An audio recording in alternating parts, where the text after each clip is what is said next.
Ketika harga HP dan laptop pada naik, harga tablet anti mainstream ini justru masih terasa worth it. Loh, kok bisa?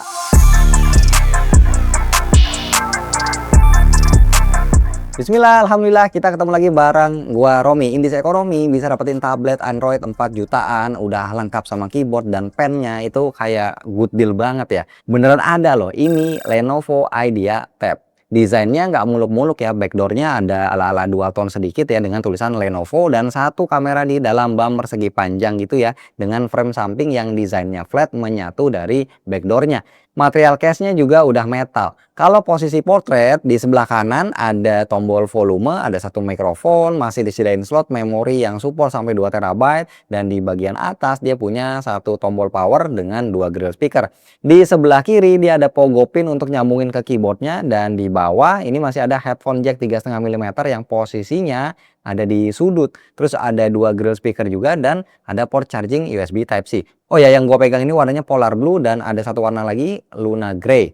Untuk tebalnya ini aman ya, 6,99 mm, terus bobotnya juga oke, 480 gram, dipegang pakai dua tangan masih proper banget. Paling ya backdoornya aja nih ya agak licin. Nah, yang gua suka tablet ini dibundling sama Lenovo Folio Keyboard dan Lenovo Tab Pen. Dan kita nggak perlu ngecharge keyboardnya lagi karena dia pakai sistem pogo pin. Di keyboardnya ini juga ada slot buat nyimpen pennya ya, cuma agak susah ngambilnya kalau kita buka keyboardnya.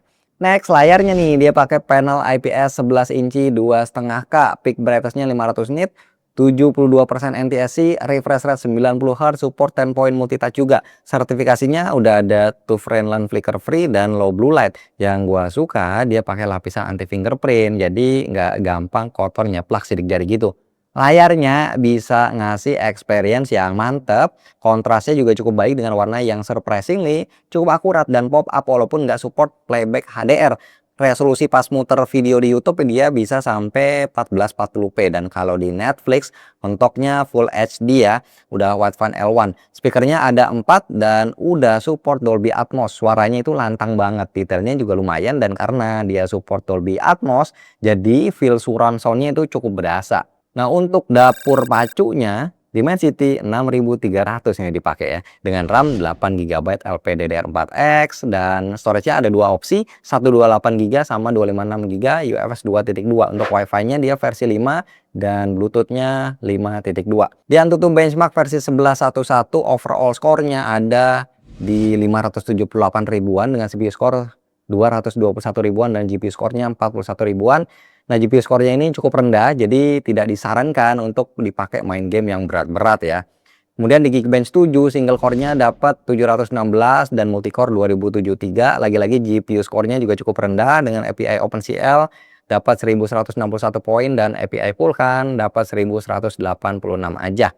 Kemudian di 3D Mark Wildlife Stress Test, stability-nya ada di 99,4% dari 20 kali loop pengujian. Baterainya berkurang cuma 3% aja dengan suhunya naik.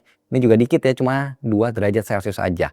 Nah, gua tes main game yang lumayan lah. Mobile Legends ini setting di map dan efek quality ultra, frame rate-nya super dan resolusinya HD. Ini lancar pakai banget, animasinya juga terasa smooth banget. Jadi tidak ada komplain untuk game ini. Dan Lenovo ZUI berbasis Android 16 yang dipakai ini ngasih experience yang decent ya, cukup smooth dengan animasi yang terasa fluid. Dipakai buat aktivitas daily kayak chatting, ngetik, nonton, itu udah enak, nggak berasa nge-lag. Balik lagi ke keyboardnya nih, kalau kita pasang by default dia akan masuk ke mode PC. Ini bisa kita ubah sih ya di menu setting. Nah, PC mode ini untuk ngasih experience layaknya kita lagi pakai sebuah desktop PC ataupun laptop. Keyboardnya sendiri juga enak ya buat dipakai ngetik, tombolnya juga clicky jadi feedbacknya itu mantap. Tapi dia nggak punya backlit. Nah, untuk pennya dia pakai baterai A3 ya, pas dipakai ini cukup smooth ya karena gua nggak bisa gambar jadi paling gua cuma pakainya untuk scrolling-scrolling aja ya untuk navigasi. Dan kalau kita ngetik di notepad-nya, di sini ada beberapa fitur AI kayak AI continue writing, ini kayak bikin kesimpulan otomatis dari tulisan kita, terus ada AI rewrite yang bakal nulis ulang, ini kayak dibikin lebih baku lah bahasanya. Terus ada juga AI summary untuk bikin ringkasan. Untuk baterainya dikasih 7040 mAh, gua biasanya pakai sampai 2 hari dan awal-awal masuk hari ketiga itu baru gua cas lagi. Dia fast charging-nya sampai dengan 20 watt lumayan. Cuma dia nggak punya NFC dan nggak ada motor vibrate-nya. Jadi sama sekali nggak bisa haptic feedback. Dan masuk ke kamera ya, untuk kamera belakangnya dia punya resolusi 8 megapiksel dan untuk kamera depannya resolusinya 5 megapiksel. Untuk hasil foto dan videonya teman-teman bisa langsung lihat berikut ini.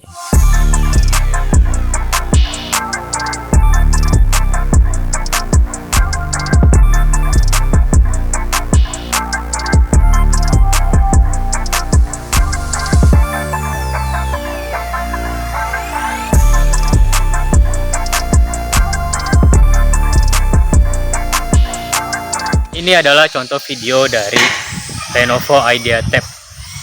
Dia mentok di Full HD 30 fps. Pas gua syuting video ini, terakhir gua cek di e-commerce itu harganya 4 jutaan kecil udah include sama keyboardnya dan juga pennya. Ini seperti yang gue bilang di awal, good deals banget buat sebuah tablet mid range. Ini bisa ngasih experience yang oke, layarnya juga cakep dan juga pastinya anti mainstream karena nggak banyak tablet Lenovo berkeliaran di Indonesia.